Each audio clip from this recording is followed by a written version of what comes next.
because I had to be. Hey, Britt, how you doing? Good, y'all. How are you? Doing fine. We're your backup dancers. We've already established that. So, I'm excited. Listen, my phone is on like 5% before it dies. So I'm here till it dies. So You better, that's where we're at. have you heard of a charger? Okay, so one of my cats chewed on my charger, so it's not working so well. So. Well, they have James these was, things now, kind of those magnetic chargers. You don't even need cords. You can just lay it I on. know. Well, and I've got one at my computer, but I'm at my parents' house right now, so I have no Ah, charger. So I'm like, ah. So James was just telling me about his childhood, and I found it interesting that he drew the plans for the first Ford vehicle. Yeah, I never knew that. I had no idea. So, anyway, since you're on 5%, I want to jump into this then. Um, so I want to talk about old school discipline versus new school discipline for just a few minutes, and I want to get both of your thoughts, and whoever wants to go first can go first. But do you think that old school discipline worked to a degree? Not at all. Do you think new school discipline works? Do you think a mixture of both works? Like, how do you guys feel about the old school versus the new school? James, go ahead, because I feel like you go well, ahead.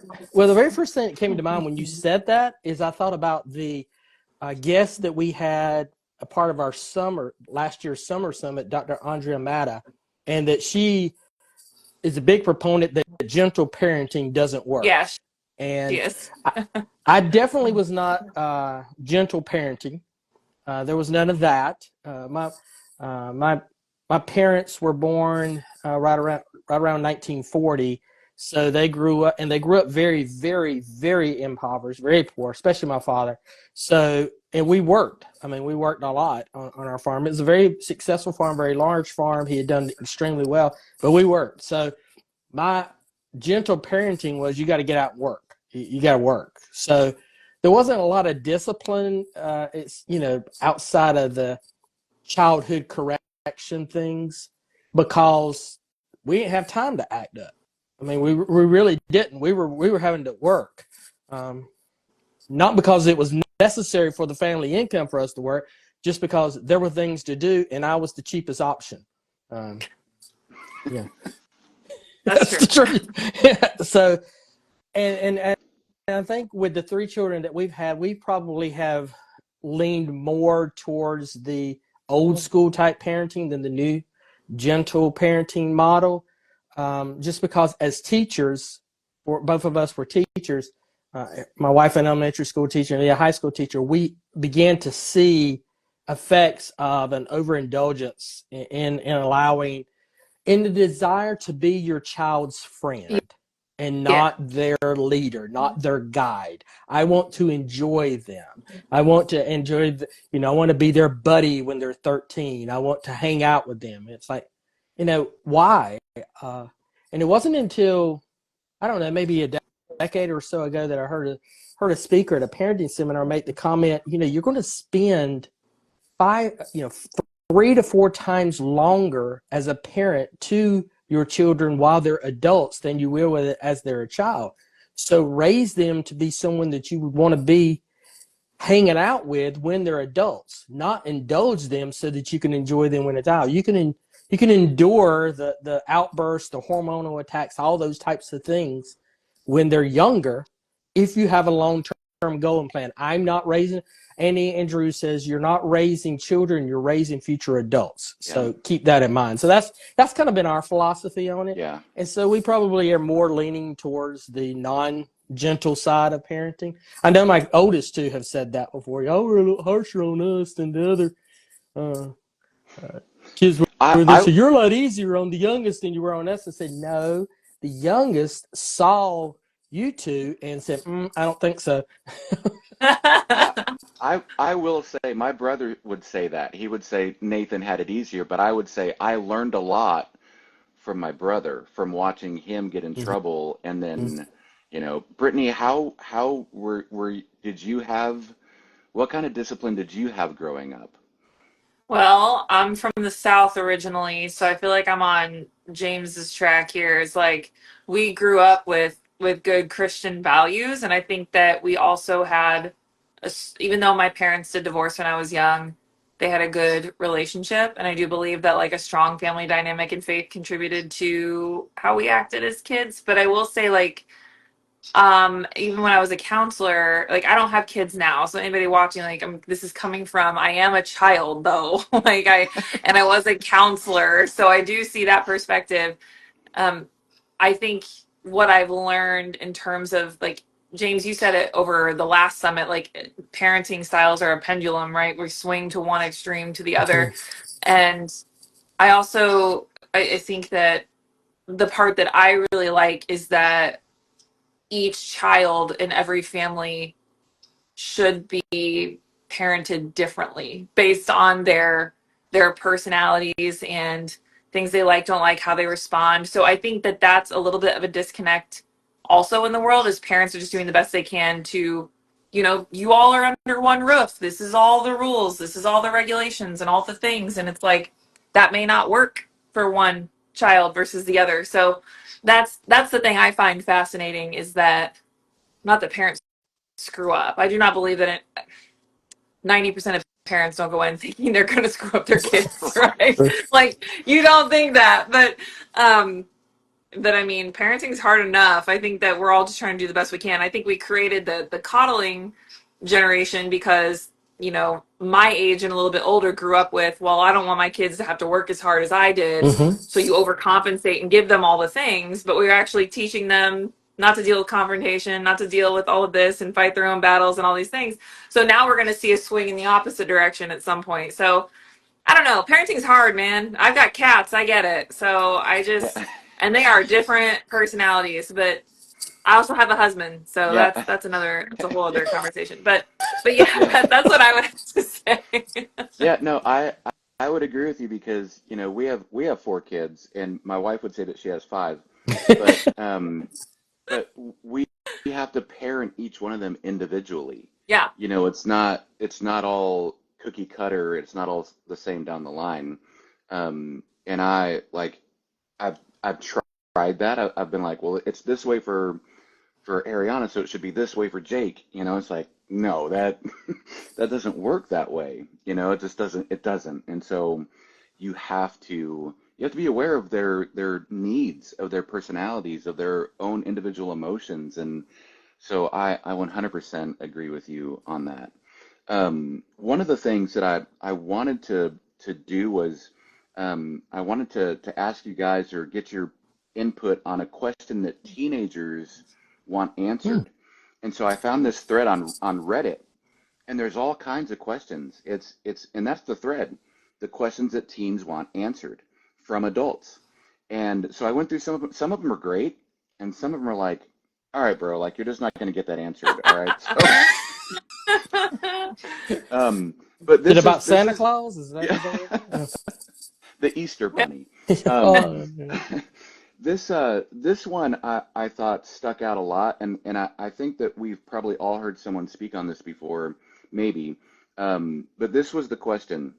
It says, "How come you guys tell me I spend too much time on screens like my phone and games when you have been on literally all day and haven't done a single thing?" And so here's what I want to do. I want us to answer that question, but I also want to answer the question of what this what this teenager is feeling emotionally, and maybe kind of what they're trying to express through this question. hmm. Is this the adage of, like, do as I say, not as I do? Yeah. Is that kind of like the Um, whole? So this could be applied to anything, right? Like, why are you telling me not to not do drugs as a teenager, but you're just telling me you did all the things, Like, it's just Hmm. like, so, I mean, that's a tough question because I do believe there is a level of addiction with our screens. I yeah. mean, humans are wired to be addicted to something, let alone something negative or positive, right? And when it's positive, we call it a habit. When it's a bad thing, we call it an Right. addiction. And so, I mean, we all are. So, but the screens are hard because they're just living in a world we created. So it's really hard to get on teenagers for doing something that we willingly put in their hands, which is Right? very strange for me to wrap my brain Yeah. around. Yeah. That's what I have to say about it right now. James? Well, you're right. I mean, I love what you said. That was a statement that I've said before is, they're only living in the world that reacting to the world that we created for them. We didn't know. We thought that this world was going to provide them with so many advantages, so many opportunities, put them ahead of the game, and just empower them to do so many things. And in so many ways, it has regressed their development, Yeah. their cognitive development by being such a reliance on this. We have this discussion quite a bit in our house about screen time, limiting it, and that the youngest one is now she's going on 15. She'll be 15 Saturday, this coming Saturday, and she has had much more restrictions on getting a smartphone, getting in apps, getting those things. That was so much more delayed. Matter of fact, she's just now starting to get into that phone Mm-hmm. level. No apps yet. Where the oldest was really not into apps per se as much as it was texting, and we had to, because there's 10 years difference in them, Mm-hmm. so that was the middle one. Yeah, that was a whole nother ballgame. We didn't. He was coming of age when the apps were happening, and he was finding out about the information and how to get on it faster than I was. And this is the world that I research. I read about this stuff an hour and a half to 2 hours a day. I spend a Yeah. block time reading about what the issues and what people's different opinion of it is. And it was ahead of me. Now, luckily, he was not so far ahead of me that I didn't catch up or I didn't catch some things. But, so it is a dangerous thing. But at the same time, they do see their mom and I who use these platforms to help get our messages out, get our content out. So how do we say you can't be on it, but yet we rely on it? That's a tough one. Yeah. And you and Brittany, you and I both are big fans of the book Anxious Generations, and so that kind of brought it all to light in perspective. Yeah. I think my dog is knocking at my door, so that was weird. So underneath the surface, when you hear this question, and let me read it again. How come you guys tell me I spend too much time on screens like my phone and games when you have been on literally all day and haven't done a single thing? Underneath the surface of this question, there's feelings here, right? Mm-hmm. There's feelings this kid has, and they're trying to express something. What advice would you give this teenager to express these emotions in a more positive way? I would probably listen. I would probably use my tell me more method because I do believe there's something deeper than that. Not it's not just that, right? There's Mm-hmm. something else going on. So I would want to get more to the root of the feeling. Like, okay, you're maybe feeling this, but like let's get down to what you're really feeling. Like maybe it's not about this. Maybe it's about being told what to do. Maybe it's about authority. Like maybe it's about you're looking for a better whatever it may be for them. I think that there's something deeper than that. But I also might respond with you're absolutely correct. Like who am I to tell you? Like I'm working on it too. Maybe the conversation is more about boundaries versus actual screen time. I don't know. There's Yeah, who knows? We're yeah, all just trying to learn, man. Like we're all trying to right. figure it out. And I think that we're trying to figure it out alongside giving orders or recommendations or here's what we would say to do. But we're not really going to know till we try. Just like everything that's going on, we didn't know it was going to get to this point where we've regressed socially, emotionally, mentally, and and it's just we didn't see that coming, but that we can course correct at any time. And I Right. think that's what we're trying to do. Yeah. So what we have is we have parents who are using tablets and phones as We babysitters for lost, children. Correct. For I think we children. lost James. Did Did I you have lose him. me? I Oh have yeah, him. yeah. That we're using tablets and phones as babysitters for children when they're extremely young, and so we're training them to default to that device, to go to that device. And then while they're doing that, they start finding connections there. Then when they get older and as a parent is realizing, okay, this is not the best thing for them to be on this as long as we need to pull them off. It's like they're going, what's the deal? When I was young, you didn't care. Now I'm older. They're not verbalizing this, but in their mind, there's this thing that says, I don't understand what's going on. When I was 5 and 6, it was fine for me to sit in the car as we were driving somewhere, and you put the tablet in front of me. I mean, how many of us, I guarantee you all three of us have been to a restaurant before, or even church, and have seen an 8-year-old sitting there with their tablet playing some game with big headphones on. And I'm like, my parents would have never done that. I mean, never done that. My default thing that they encouraged me, to keep me occupied if we were on trips or something, was here's a book to read or here's something to read. So my retreat became that.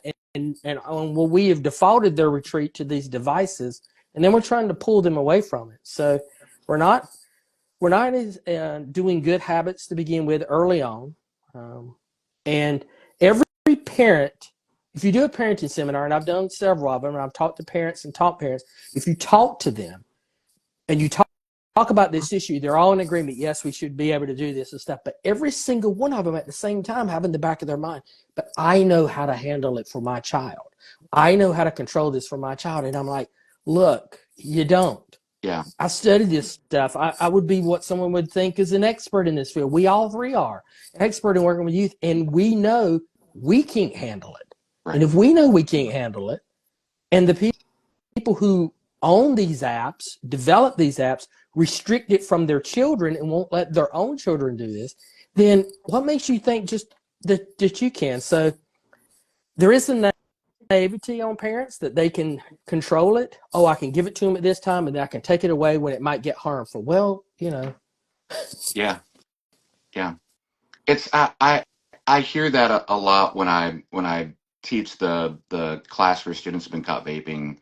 I hear that a lot from parents, and it's when I feel like it's a problem, I'll take care of it, and I'm like, it's a problem Right. now. Like they're in this 4-hour class. Like, this is a problem. Take care of it. Like, don't you've got to impose some type of consequences, and yeah, and I just don't know. Like, I don't know. I feel that I do those classes so much, and I ask guardians, parents, how many of you have imposed consequences for this behavior, for this result? And there's just no hands that go up. They just, and sometimes I think, like, I'm not going to make judgments, right? Because sometimes they just don't know what to do. What do I do? Like, what is the consequence here? What's too much and what's too little? So I think that can be difficult for parents as well. So it's um, funny that when you sent this invitation to me this morning, I was waiting in the life class that I teach at church for it to start, and we were actually having a guest come in and share about a community ministry, and they brought a person with them that was a partner ministry that was part of a group called Resilient Kids with a Z. And one of the very first questions they asked is how many of you got instructions on how to be a parent when your child was born? And no one in the room raised their hand. yeah, Zero They were people. like, all they gave you was, this is what you need to feed them, this is when Right. you need to wake them up, and then send them out. He said, but that's just a very small part of what we need to do. And so when you were talking about what we're doing, I was like, well, how fortuitous that all this is kind of aligning on the same day. yeah, that's cool. So, how old is too old? So I came across this article on slate.com. And so, and this really caught my, because I had a very, I was older, but kind of a similar instance, and not to this, but to something else. So um, in the article, it's written, something happened the year my son turned 12. He knows it too. He told me as much after hanging out with a friend one winter afternoon. They'd left the basketball court to climb a favorite play structure and had just gotten comfortable up top chatting when a woman with a small child ordered them down. The playground was not for younger kids, she said. Not the playground was for younger kids, she said, not them. And just like that, what she said became true. So, not necessarily this. So, when I was 17, I went trick or treating. A couple of friends were like, "Hey, let's go trick or treating, like free candy, right?" So, cool, let's do it. And I remember going to this door, and this adult man was like, "No, like get off of my porch, leave. You're too old to do this." And as a kid, I was like, whatever, I'm just going to go to the next house. As an adult, I think, man, he could have been like, I'm glad you're here. At least you're not out causing trouble somewhere, And so I guess He didn't know my what kind of question for kid you this, were. You could have come back and caused right, trouble. right, Here's I the could trick have. part. I didn't get my It, treat. yeah, yeah, right. I guess my question is, how old is too old to be at a playground? How old is too old to, like, obviously there's an answer, I'm sure, for that one, but I mean, as a kid, where do you, where does, I don't know, where does that cross over? Does it cross over? I don't know, man. I'm a 38 year old teenager. I think that there's a famous line in The Breakfast Club where Allison There it says, is. I There it don't, is.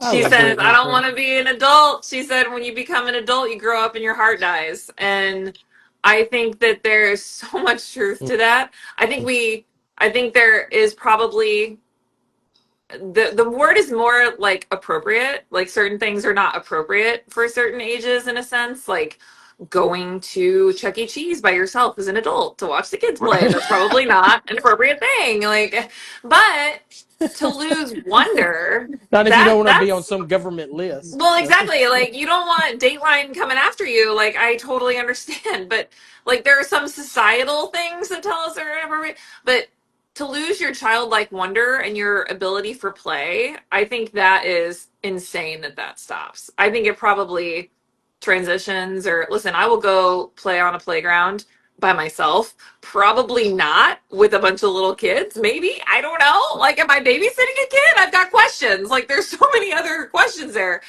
But, or am I borrowing the neighbor's kid? Which probably not, because I think they call that kidnapping. But all I'm saying is, I just think that we can't lose our childlike wonder, and I mean, I always tell people, like, I don't take life seriously, but I take myself seriously. I think there's boundaries to everything. But listen, it's fine. I mean, I don't know. I don't know. It's a weird question. Like, and not in a bad way, but it makes you Yeah, think, right? Because at yeah, one point, I went trick or treating for the last time. I did something for the last time, and it makes me sad to think Mm. that. You know, yeah. it's wild. I James? think there's a difference between expecting a child as they grow to mature and take on different responsibilities and put away childish things versus losing, as Brittany said, their childlike wonder, their excitement, the enthusiasm they have. We don't want to make boring people. I was like you, Nathan. I remember when you said I went at 17. I went with my best friend. We probably were about the same age because I was driving, so 16 or 17. And we went door to door in the local little town that was, we had to drive into town about 10 miles to get into town. And, everybody, he was 6'1", and I'm not. So by far, it's a big difference and stuff. And so he would, he was wearing a mask, and everybody was, laughing when they saw him. They were, jovial. None of them knew who they were, even though we went to one house. Just a quick story. We went to one house, and they said, "Oh, Eric, you're so funny." And he was thinking to himself, "Oh my gosh, I've been caught." And they pulled his mask off, and they said, "Well, you're not Eric." And he was like, "Well, actually, I am Eric, and I'm just not the Eric you thought that it was." Who was my other friend? I have two friends named Eric. But so there is a thing, we want to put away childish things. That is scriptural. You as an adult, Yep. I want to put away childish. But I think it's the mindset of why you're doing it. Are you doing it because this is your life, or Yeah. is this because this is where you're relaxed, or this is where you're enjoying? Because I'm 55, and I'll freely admit there is a PlayStation my son left when he moved out that has one game on it that in a bored moment you will find me on. Yep. Pretty recently, you'll find me on. I will go to that one, and I have fun just playing that. And, Yeah. and luckily enough, my wife just like, well, that's just the way he is. So. Yeah. I'll leave him be. It's better he's doing that than So later in that article, there's a similar situation, but it's reversed. And so her teenage son went to a baseball game, a minor league baseball game with a friend, and they went up to the concession stand, and they didn't realize the concession stand had changed from cash and card to card only. And so when they got up there, they didn't have a credit card; they just had cash. And the guy that was running the counter was like, "Just take the hot dogs and the drinks, man. Like it's all good. Like just go with it." So I think there's, when we look at these interactions with kids, there's two types of people that we can be. We can be the, "Hey, get down from there. You're 12 and you're too old," or we can be the, "Hey, man, I was there once too. I got you, right? Like it's all good. I got you." And I hope that more adults try to be that other, "Hey, I got you. I'm here to support you. I get it. I was a kid once too." Um, you know, but within reason. So, all right. So that's it. Brittany, you got any gigs coming up? What's happened? Where can people find you? Well, gosh, Instagram is where I like to live. So I'm there, the Brittany Richmond, and then my website, brittanyrichmond.com. But yes, if you don't see me much in late March, April, and May, I don't know. I don't know where I'm at. I may not have survived. So check in on me. The travel might put me down, but that's part of my story. Sometimes it's hard. It's equal parts true. I love what I do. I'm super blessed and honored and grateful, but to leave home can be very hard. So that's just it. So Yeah. So late March, April, we should send send Finn help. Send help. treat. Also send help at home because somehow Robs forgets how to feed himself, grocery shop, laundry. It's like he forgets everything when I'm gone. So I literally, when I get home off the road, it's like 2 days of no work. It's just catching up on all the things. Like, oh, stress. That's all men. That's all I of us. know. We don't know what to do when you all are But the gone. cats are alive, so at least one thing is fine. So James, what about you? Where can people find you? You got anything coming up? Well, immediately what's happened is we're building some new content out based on our coaching program where we train people to be youth life coaches. We're taking some of the modules and creating lesson plans that anyone will have access to because we're getting requests for that. So that should be rolling out sometime pretty quickly. We'll have gearing up to launch and announce another summit that we'll do late July, 1st of August, somewhere around that line. Still trying to work through that and work out some kinks on the platform we had on the last one that's delaying me getting you guys your landing pages because something's not quite working like we want it to. But those are the things. This coming week, though, if anybody wants to send me food, that's great because my wife and youngest are going to be with the course program at her school, honors course down at Disney World for the week. So I'm just stuck here, me and the dog, and we had lunch today after church with all the family, and so I told my son who's 21, I was like, "You doing anything any night this week? I'm kind of by myself. We can go to a movie." He said, "I don't think there's anything good out." I was like, "Well, we can watch something. We can just There's hang out. just come Amazon, over here. there's Netflix. Yeah, we Exactly. got something. You can come on." He was like, I was like, well, I can get that. So We're- that's in essence what we're doing as well. So you'll see my face around. I'm on a goal to add 25 to 30 new podcasts that I want to be a guest on this year. And so we got some of those rolling out and recording some all during the week. And so that's the goal for this year. Website? You got a website? What's the website? They can go to generation-youth.com. Is one place to go that they can find out the information. They can also always find us on Instagram as well at Generation Youth and check out the things there. My wife is launching a middle school girls coaching program, so we're going to be helping her do that. So she really got inspired from last summer listening to Nick Bowers, who was part of our summer last year, about what she was doing with that age. Just a little bit younger, but about that age of girls. And she was like, this is one, because she's a middle school cheerleading coach. So she's like, I see these girls. Well positioned. Yes. Yeah. Awesome. And if there's anybody who needs youth life coaching, it's middle school girls. Yes. So. Yes, you are awesome. Correct. Well, I'm leaving for Nebraska on Tuesday. And I come back, got a couple of schools in conference when I get back in Tennessee, schools in Tennessee. April's busy. Yeah. Um, I am launching a workshop for churches. Oh, I saw that. I saw that. Substance use, a biblical approach to substance use prevention for the church. Love So I'm that. excited. Yeah, I'm excited about that. Hoping to connect with quite a few churches here soon. So, but thank you both for jumping on. Brittany, you've got to be at like I'm 1.5% literally like I am battery. like any second. So it's the Lord's it's in the Lord's hands right now. Like what happens. But we should do this again. I really enjoyed Yes. it. This was great. Yes, absolutely. I will shoot some messages out. I'll get some new topics, and yes, we will do it again. Well, thank All Sounds right. good. you. All right. Thank you, Nathan, for Yep, inviting us. absolutely. Yeah, thanks for coming on. We'll see you guys. Bye. Bye.